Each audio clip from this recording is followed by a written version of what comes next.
topic today is the future of religions. What's the future of religions?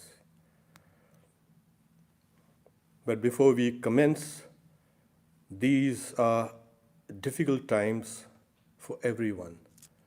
Let us spare a silent thought and prayer for the millions of health workers and doctors who are risking life to save others. Let us also send a silent prayer to those who are affected by this virus. And we also pray that those who are free from this disease may help others. Recently I was reading a Catholic church is allowing drive-through confessions. And it's wonderful. See how religion has adapted to this crisis all over the world. And this has been religion all through what we know. It has struggled, it has survived, and it's going to survive even in the future. So what is the future? Well, people go to fortune tellers to know about their future, obviously, and also something about the past, which they actually know or they have forgotten. So the arrow of time flies from the past and the present to the future. We will not make any kind of predictions, we won't be pretentious about knowing the future. But certain indications are there in the present which will unfold gradually. From that we can understand what's the future. So people ask, will religion survive? Yes, of course. We've got 1,000,000 years of karma, religious karma behind us. It's not going to be dissipated in a few years or even 1,000 years. It won't. So the future of religion, of course, it's a contentious and difficult subject. But it's also very important that we look at this future of religions. We won't go into the definitions of time, past, present, future, or religion, because people have given various answers to the word religion, and they've defined it. All of them are wrong? No. All of them have spoken of the word religion from their own standpoint. And if we take the whole comprehensive word religion, it means all those definitions. The present, we'll look at the present scenario, look at something of the past, and then we will see what is there in the future. There is an increasing trend amongst the young to keep away from churches and religious institutions in the present day. It's obvious because our lifestyles have changed and religion has not kind of fit itself or made itself relevant to some of the very pressing problems in human life. Religion has always been a great consoler, and people have already turned to that. But with the great, you can say, dependence on science and technology, some of these old religious ideas seems far-fetched. Religions also have kind of spread themselves out too thin and making themselves into more like a social organization, social club. They have forgotten their basic moorings of raw spirituality or deep spirituality. And this is what people want today. There is also a great trend amongst people towards yoga studios and Buddhism, and they go on. These are religions in the real sense of the term. But people have taken the psychological side, you can say praxis, the practical side of these religions, the psychology, and they go towards it for wellness and you can say goodness and energy and health and fitness and so on and so forth. There is an increase of atheism. There's a huge, you can say, increase everywhere of atheism. Well, actually, really to be religious, it's extremely difficult. And Sri Ramakrishna says that if a robber knows that there's a bag of gold in the next room, will he be able to sleep? No. And if you know there's God and if you don't struggle towards it, we are in a way just lip service religious people. In reality, yes, we could be clashed as atheists. Because religion is a practical science, and what you think, the values that you have, ought to be brought down through your nerves and in your muscles and in the workaday world. It's an isomorphic model. Simply thinking about a thing and doing something else is not religion. Because Swami Vivekananda has defined religion as religion is realization. Religion is the eternal relation between the eternal soul and eternal God. This is religion. It is not to gather together a worship, or rituals, or mythology, or prayers. Realization, this is the heart of religion. So, these are some of the issues that we see going on. Plus, we always blame scientists as trying to talk as philosophers. But philosophy is a search for truth. And science is a search for truth also. Scientists will speak as philosophers, and we see this increasing every day. And as chemistry grew out of alchemy, the whole thing. So, religious thoughts will grow out of science. And this is where religion missed the bus. It made science its enemy. And for centuries it has been grappling with this enemy. It should have been friends all through. This will change. In the past, the story of religion is a story of humanity. For thousands, not even thousands, millions and millions of years, we have been religious. And this religion has manifested as wars and peace, as fasts and rituals and prayers and all this. It has given rise to orphans and widows. If you look at the history of religions, it is a world of duality. All the good sides, culture and religion and art and sciences, poetry and music have arisen from religion, as well as hostilities, destructions.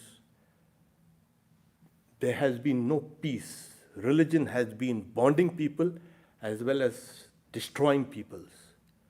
For over these thousands and thousands of years, we have been at the mercy of this basic religious impulse, which is us. we would identify ourselves with religion completely, because religion has been found to be spontaneous. It arises even when there is no one to teach you religion. The worship of God, the worship of higher beings has been there forever and ever. From the earliest times, we had this animism, fetishism, shamanism, totemism, all these primitive forms of worship. We won't call them primitive. They were primitive ideas. Like we are the results of our infinite past. The religion of today is also the result of all those movements that have preceded us. When we come to monotheism, and there is monotheism has been divided into henotheism, monarchism, and theism and deism, the works. We have been kind of busy playing with ideas till we come down to absolutism, the infinite. And in this long journey, we have been raised, we have been lowered, we have been made more human, we have been made demonic. But this is the story, our story, which we can't discard. It will be part of it. Our duty will be to cleanse some of the narrow, hurtful things that religion has done and is still doing.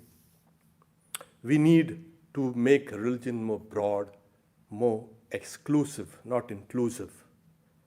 And slowly, like Swami Vivekananda says, I feel religion has just begun to manifest its powers. I'll quote from him. Quote, "It is sometimes said that religions are dying out, that spiritual ideas are dying out of the world. To me, it seems that they have just begun to grow. The power of religion, broadened and purified, is going to penetrate every part of human life. So long as religion was in the hands of a chosen few or a body of priests, it was in temples, churches, books, dogmas, ceremonials, forms, and rituals. But when we come to the real spiritual universal concept, then and then alone, religion will become real and living. It will come into every aspect, every pore of our life." This Swamiji has predicted. There is something called an immersive experience. Religion gives us that immersive experience, but with a difference. There is a congregation, and there's a minister or a preacher or a priest or something like that. It will change. The audience, the congregation, the laity will be the actors. Religion will go down to each and every one. Today, with this social isolation and stay at home and lockdowns, where do people go? Well, they're going there within themselves, they're asking questions, they're contemplating, they're praying, they're meditating. This will be the religion of the future. As simple as that. So religion cannot be discarded because it has been part and parcel of our human growth, our human story, and moreover, part of that human consciousness. We just can't let it go. There are these pseudo intellectuals who say, they quote Friedrich Nietzsche's, religion is dead. Oh yeah, dead? Then essentially human beings will have to die because you can't kill God. And Vedanta says that God, that truth, that reality that you are searching, there is within you. You cannot kill yourself.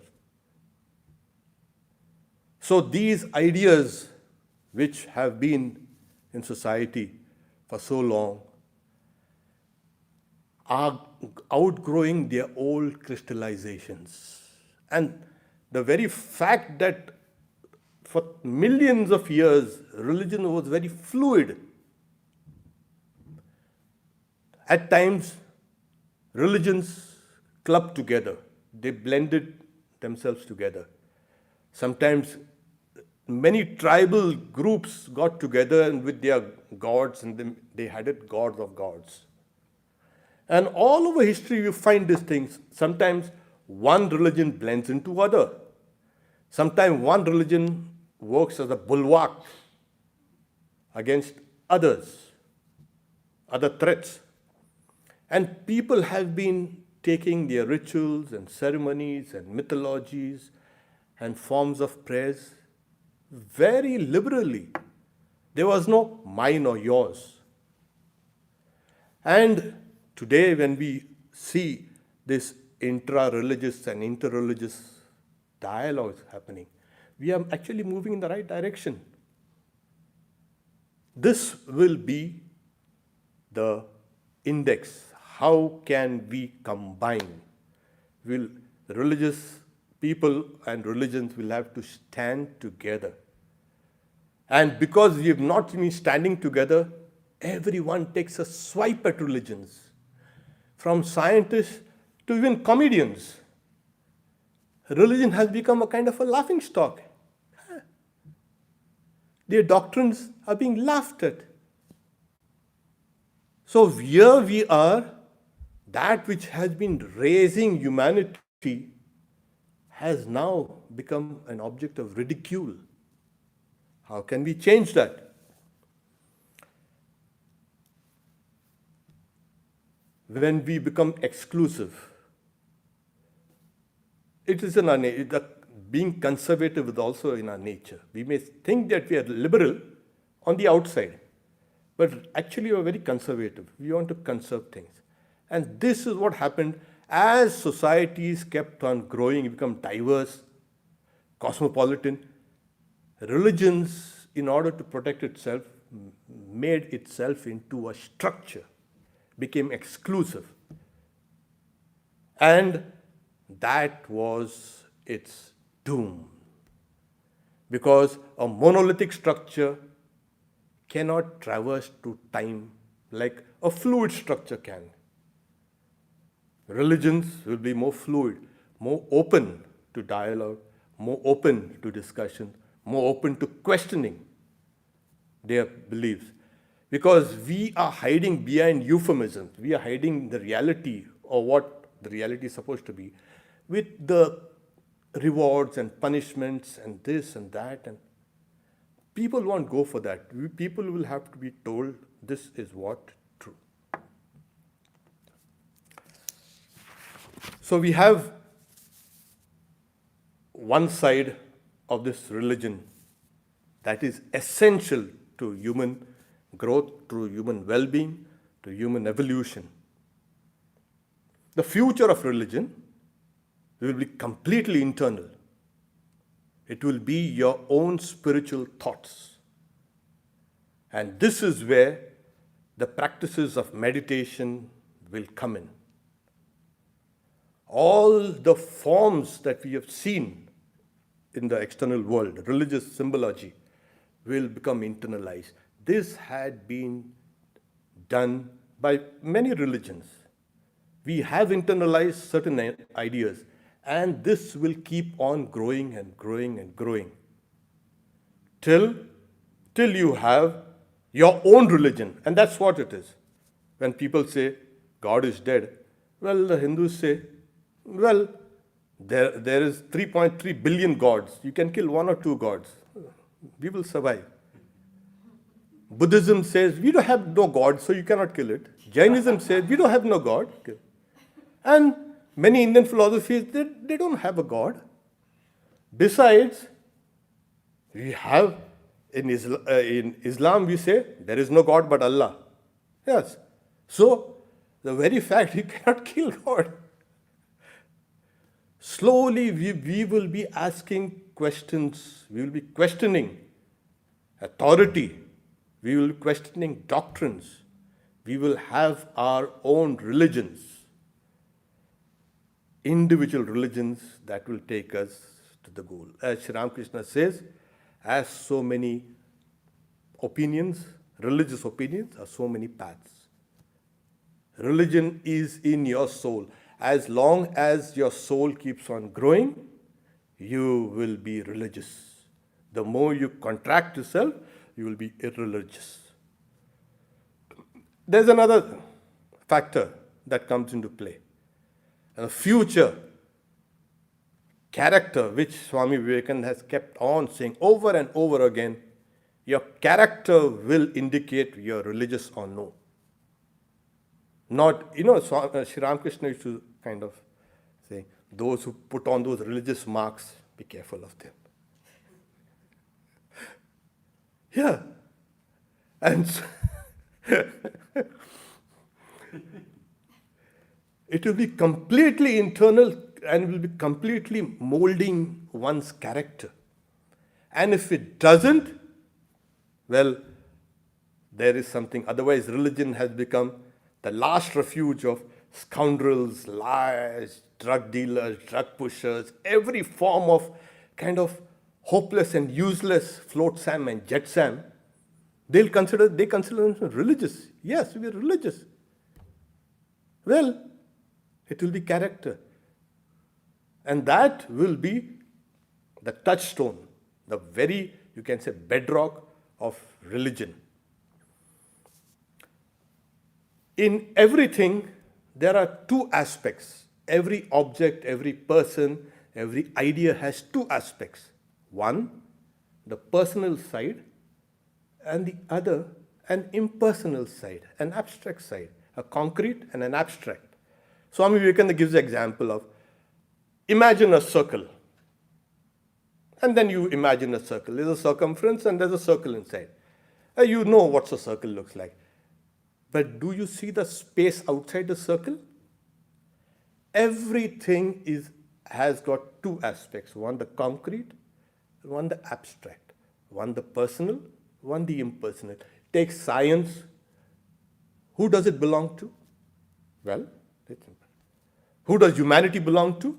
Well, who does knowledge belong to? Well, it doesn't belong to anyone. Everything has got that person. Religion in the future will emphasize the impersonal side.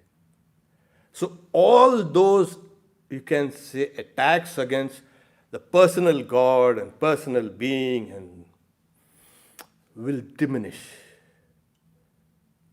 And people now are understanding these things more better because science is trying to push us on down towards this path.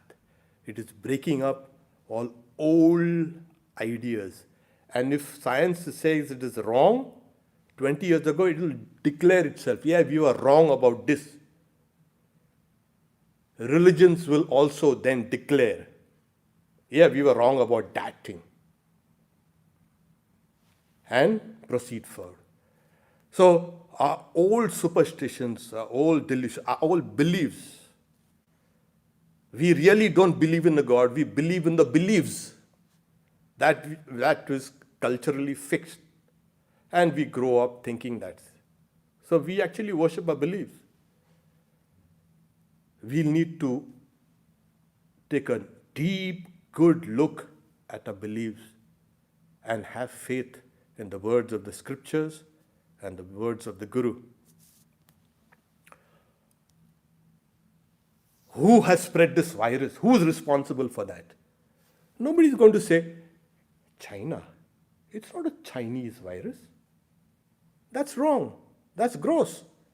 It's a virus. And it has a technical name and it has everything. It's been described. Nobody says it's a Chinese. Why? Do you think Chinese features there? No. This is kind of ridiculous. Or it's like the Indian virus or a US virus or a kind of an Italian virus. No, it's a virus. What we are getting down to is there are certain factors which we are not aware of. They are playing out. Plato in his, you can say, writings, he speaks about Atlantis. And they were rich and prosperous and progressive. was scientific, and yet they never used their prosperity for the welfare of others.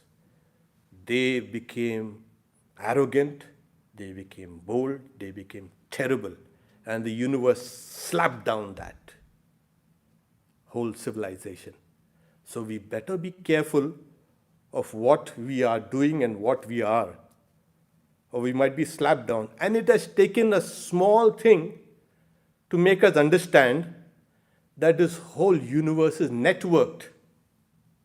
And this will be the future of religions. All life is networked. Everything. We do not know how things react, because this is the world also of work and of reaction. We bring in the doctrine of karma. Every action has an opposite and equal reaction. God is not to be blamed for this. God has not punished us with this. Nobody talks about this thing in modern times, I think. God has punished us with that virus. No. Maybe 100 years ago they could have said, yes. We don't. Slowly these ideas are now getting mainstream. That we are responsible for certain of our actions that has brought this. And at the same time, we are also responsible for them, for the others, for our neighbors, for our friends, for our family. Not only that, for all living beings, because we are all networked. We are all in it together. And we are acting and reacting on each other. We better be careful how we talk and how we behave, because it's going to come to us. And nature has shown us over and over again that there will come a time when all the cumulative effects of everybody's thoughts come and slam us down. The world has seen plenty of these kind of things. The doctrine of karma, these ideas of personal responsibility. Don't ever throw your responsibility to a god or to gods or to the devil or to anyone. One has to be responsible for this. This doctrine of karma extended brings in the idea of a reincarnation. Well, this is also now believed by many, not believed by many. But experiences like out-of-body experience or near-death experiences are telling us something, that everything does not end with this life. There is a larger picture that we have not been able to see. And these are authentic, recorded experiences. Even amongst people who do not believe in reincarnation. This is there. That we have been travelers, long travelers on this path of where do we end? Shri Ramakrishna says the goal of human life is to see God. This will be the dominant theme. We are all going. Remove the word God because it has some good connotations, good and bad also. Reality. The whole global consciousness, it has taken, like I said, a humble virus to show how we are a global consciousness.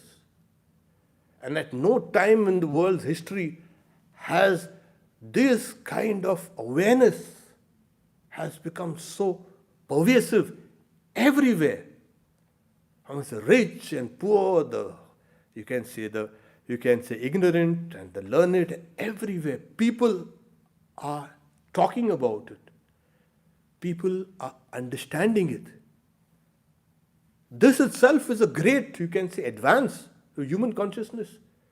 Imagine if we could have given up our small petty beliefs and raised our global consciousness to this level. Instead of remove that virus and put in reality, the human race itself would become like gods. We would have been a blessing to the environment, to everything in the world. And it will come. They said morning shows the day. Yes. Now you see how things will kind of slowly, kind of gradually shift from the small to the big, from the personal to the impersonal. And as we grow, our consciousness will grow. The consciousness of reality that is palpable. We will see that we are all, in a way, one.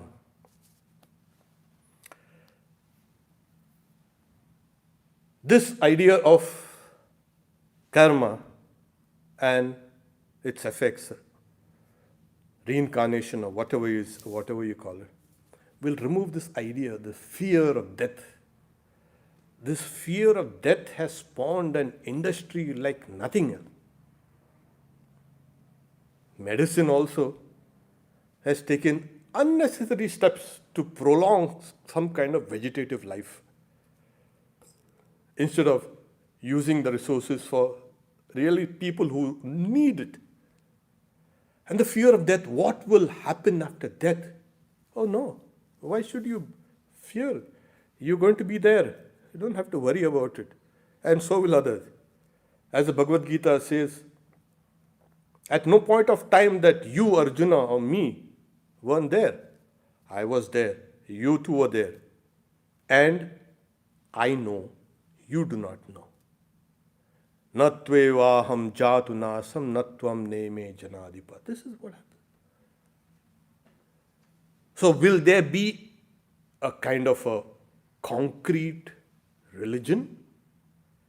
It will be open for seekers to come, to question, to then, if you are satisfied, to pray, to meditate, to build character, to build a life, and to build the lives around us. Because religious people sometimes at times become so selfish. My liberation, my spiritual practices, my this, my that, my this, and there. We have got caught up in our own maya. Even this will go. If your life is precious, others' lives are also precious. Protect it. So this human consciousness has been growing and growing for millions and millions and millions of years. We've gone through innumerable hardships, yet we have not lost our basic nature, our real nature. And our real nature is what? As a drop of water, wherever it falls, it will end up in the ocean from where it has risen. So our very souls will seek that reality from which we have risen. So we have come from that reality, we play around for a while, and we go. And we reach that reality. Is that all? Sri Ramakrishna used to, at one time, mother says, well, I'm not going to come back again. Life is kind of hard, it's a struggle. No, life, poetry and kind of songs, and I'll tell you how beautiful life is. And yeah. They're trying to blind you with that. And religion has also been responsible for that. Oh, life is so smooth and nice and easy. No, it's a struggle, it's pain, it's painful. And the more narrow we are, the more painful life becomes. So, mother says, I'm not going to. Even Lakshmi Devi, Sri Ramakrishna's niece, I'm not going to come back. Sri Ramakrishna told them. Well, he laughed. He said, and if I come, you will also have to come. Do you know? And then he gives the example of a creeper, the greens which are used, edible greens. This thing is a kolmi sak. You pull one side and the whole thing comes out to you. The whole thing is a network. So Sri Ramakrishna says, when I come, you will also have to come. Well, Holy Mother will have to come. Swami Vivekananda says, yeah, when he comes, I'll have to come again. So there. You have the whole group coming back again, don't worry. And he had come as Rama, had come as Krishna, now Ramakrishna, he came to. So if he comes, we pull one side, he comes down. And reality is not only that spiritual realm. That spiritual realm extends here also. We are also spiritual beings. We are joined, networked, chained to that reality. We can't say we have a separate existence. So when Sri Ramakrishna comes, the whole thing will come. We'll also be there. And we are there right now. What I'm trying to say is, in the center of that network is that reality, and that reality extends down. That reality is trying to express itself, manifest itself. And this is what is religion. The future will have this as a basis. We will have to travel from those lines in the network and go back to the center. And where's the center? Well, that God which you have been searching in temples and heavens and hells and everywhere is in your own heart. And that's why when we say God is dead, no, God can die. Because your very self, your Atman, will die in that case. And your Atman is indestructible, imperishable. It is infinite. Since we have bought in Sri Ramakrishna, we must understand that when he says that all religions are true, it means all religions will exist. They will not be destroyed by time or circumstances, but they will change. Like that church is giving drive-through confessions. Wonderful. And religions will be forced to undergo certain fundamental changes. Otherwise, it will be threatened. It understands this. And if one religion is threatened, all religions are threatened. Religions will come together in a spirit of friendship. In Nietzsche's God is Dead, that madman, he comes running down to the marketplace. He throws that lamp down. And he's saying, where is God? Where is God? And people are laughing. He's saying, yeah, have you lost him? Has he been lost as a child? Has he emigrated? And they were laughing. Well, I tell you, we have killed him. We have killed him, and we do not have enough water to wash the blood of our hands. We do not need to kill our own self, our own God. If we do that, everything is over. And that's why the madman, when he runs about, he enters into churches, and then he says, what are these but sepulchres and tombs of God? What is this? The real temple will be you.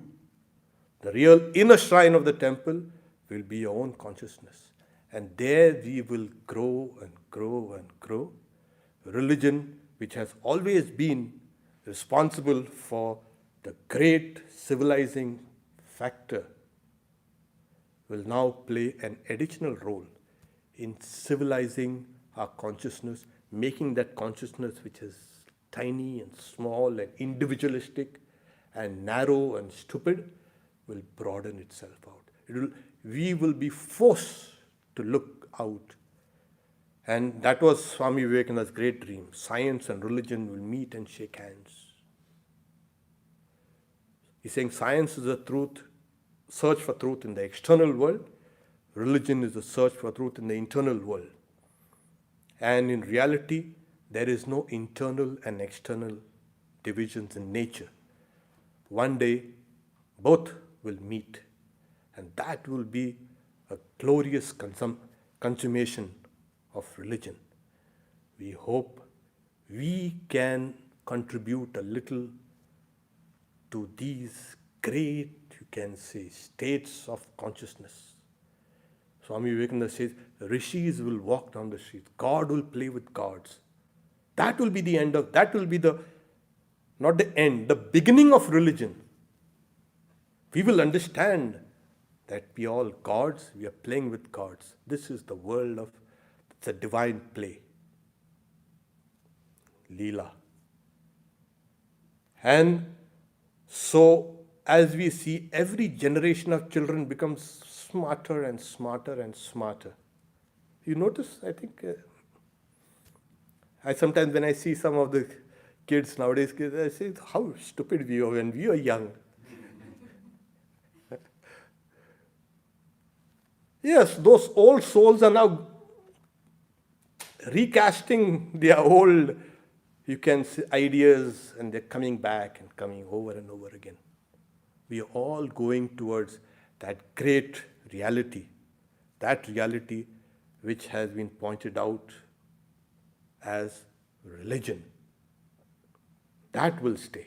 It will stay forever and ever, as long as humanity exists.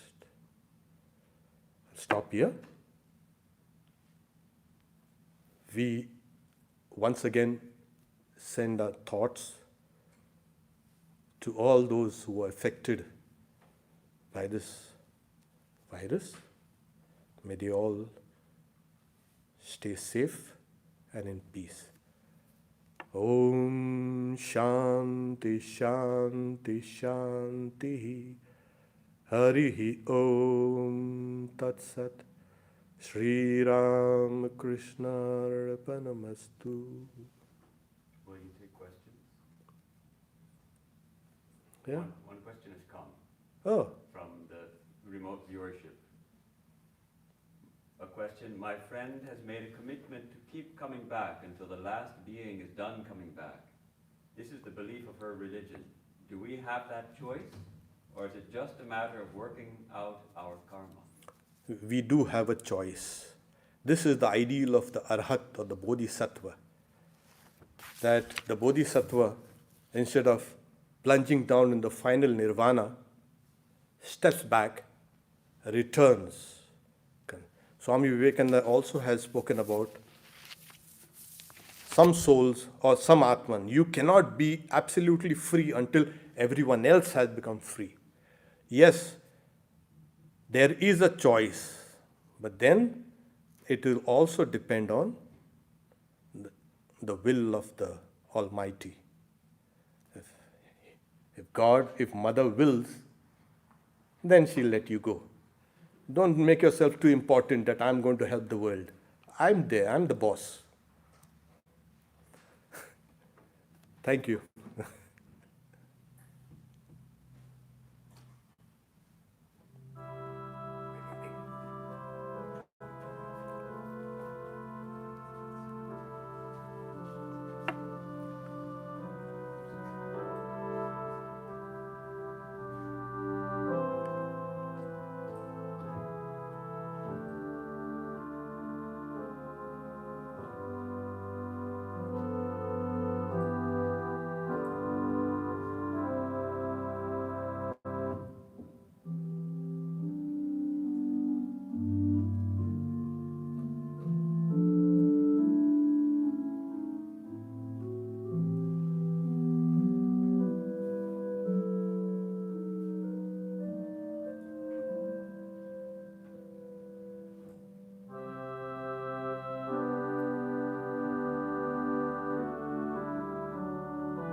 Shanti Shanti Shanti. Harihi Om Tat Sat. Sri Ram Krishna Arpanamastu. As you can see that we are live streaming Sunday talks and classes.